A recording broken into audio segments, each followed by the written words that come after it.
You know, lately I found myself doing the exact same thing every single night. I look at the clock, it's already way past my bedtime, and I think to myself, alright, just one more quest, then one more, and then another. Alright, that one didn't take too long, let's just do one more, maybe another one. And before I know it, it's somehow 2 a.m, I've got 6 hours to sleep before I have to get up for work, and I'm already planning in my head which character I want to build next. I know it's beyond stupid, but I just can't help myself, I just gotta do one more, guys. This has been my life for the past week or so, if you can't tell, and the cause of it all is one single game, Granblue Fantasy Relink, in particular the latest expansion that just released. This game has completely consumed my life, made editing my future videos a momentous task, and most of all, it's reminded me why I fell in love with these progression-style games to begin with. So today, I just want to gush about the game that's completely destroyed my sleep schedule. Have you ever thought to yourself, this Monster Hunter thing is fine, but what if it was a bit more anime? Yeah, me neither, but apparently it's a match made in heaven. Granblue reminds me of a ton of different games, not least Monster Hunter, but it actually reminds me a lot of the gacha games I play here on the channel as well. Because at its core, it's built around progressing your characters, making that one number go up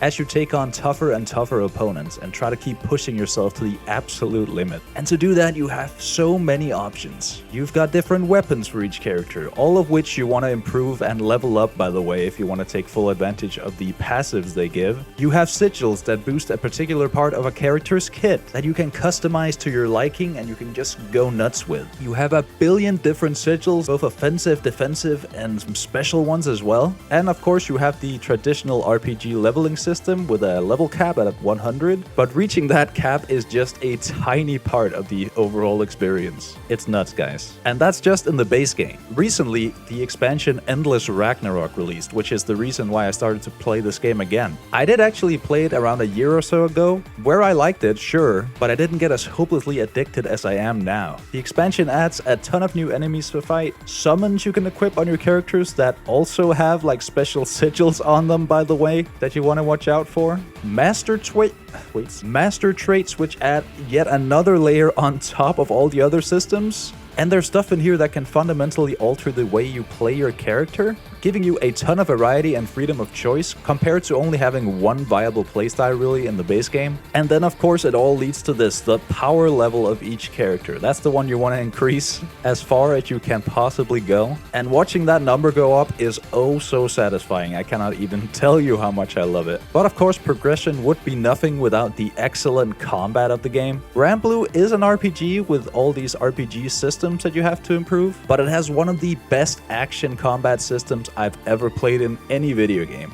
And the best part is you have all of these different characters to select from, each sporting a different playstyle. I've seen this comparison before, but I do think it's quite fitting. The notion that each character kind of represents their own weapon in something like Monster Hunter, where each weapon is significantly different from the others. So if you don't like the playstyle of the generic Captain MC protagonist, don't worry about it. There's like 22 or something other characters to choose from. It's nuts. There's a dude who reminds me a bit of the Greatsword with slow charged up attacks. And then there's the more fast-paced action combat styles. Some of them have timed attacks too, where you have to be precise with your button inputs instead of just mashing stuff. There's some range characters, there's some magic users, there's anything you can think of really in a game. And the variety in choice here is so enormous that I doubt a single person, no matter what playstyle you prefer, won't have a favorite character to pick here. Of course, this leads us into the combat itself, and this is another point where I feel the Monster Hunter comparisons are quite accurate. You have the traditional kill quest where you just fight a bunch of mobs, some survival missions and stuff like that, but most of these quests see you tackle some sort of boss, usually insanely huge and with a ton of different mechanics to figure out. Honestly, as someone who's played Final Fantasy XIV a lot in the past, these fights kind of remind me of the best of those, with these telegraphed attacks that, trust me, they aren't easy to dodge, despite what certain streamers might think. The bosses have this overdrive limit that puts them in an enraged state, often making their attacks even crazier and giving them even more ways to kick your frickin' ass.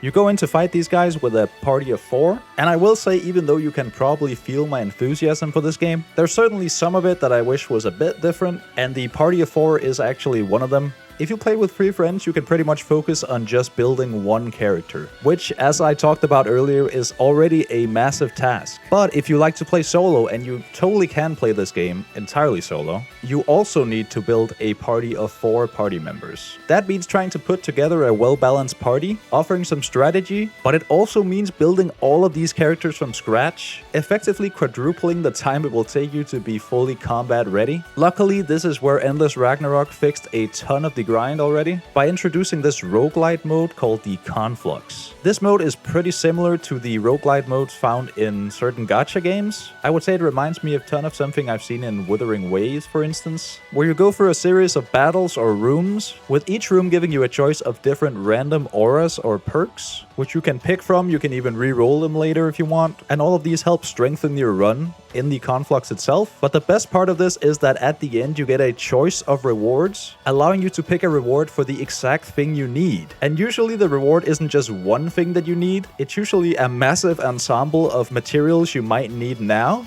but also some you definitely will need later. And the game gives you these in a large enough bulk that every run of the Conflux feels really good and satisfying to pull off. Definitely recommend getting Endless Ragnarok if you're gonna play this game. You won't be able to access the quest in the expansion right away, but the Conflux I'm pretty sure will unlock pretty early, allowing you to farm some early game materials in there as well. But actually I'm not 100% sure on that. I gotta check. I'm gonna put it on the screen right here. The addition of Conflux is a massive thing in and of itself. The expansion also introduces a way to upgrade every single one of your weapons that you've already leveled to max in a system called Transcendence, which makes every weapon viable. Just amazing. And it also alleviates some of the problems with the damage cap that's a bit technical to get into, but in the base game it basically meant that you had to put a bunch of sigils in your build just to make sure your character scaled in power properly, taking away a lot of the possibilities of the build you could make. But in Endless Ragnarok, the master traits and the transcended weapons themselves give a lot of this damage cap, which means that a lot less of your sigils in your build has to go to something a bit more mandatory and not as fun. Anyway, I've rambled on for so long, I have no idea what I'm talking about.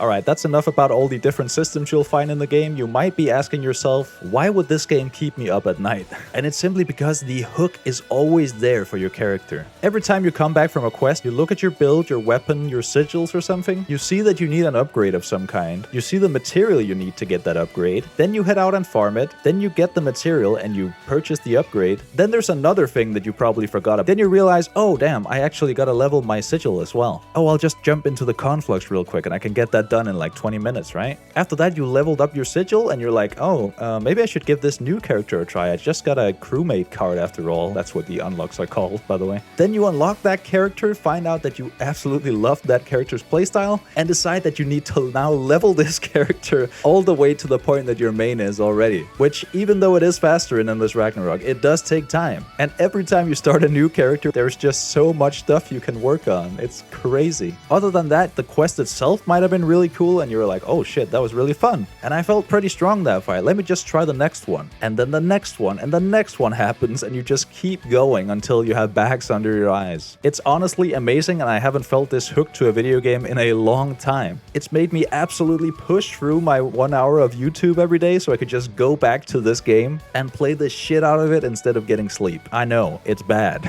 Talking a bit more about the way that this game is similar to a gacha game, Granblue Fantasy Relink is an action RPG, but it is from a franchise that is famous for being a gacha game, and it is a massive franchise. Okay, it's time to talk about what is probably the biggest negative for me in terms of this game. And if you follow my channel, you'll know that I appreciate lore and story and all this stuff a lot. Yeah, this game ain't it for me. Don't get me wrong, it's not terrible or anything, but it's just really bland and forgettable. And this also spirals over into the Fate episodes, which are mandatory to do, by the way. These are basically like small visual novel sections where you just read a ton of voice dialogue with just a flat JPEG in the background.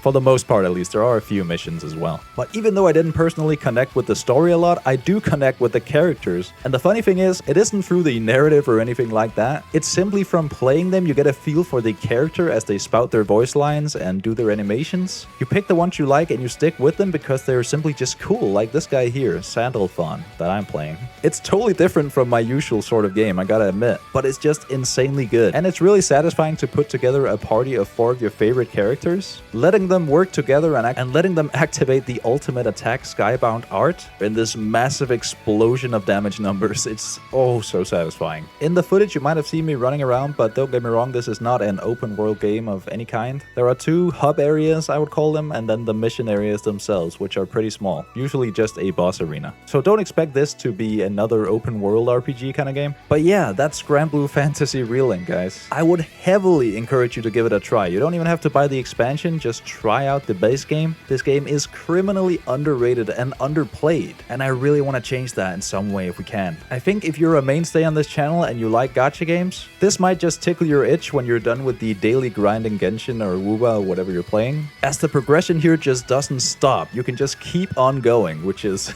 quite dangerous.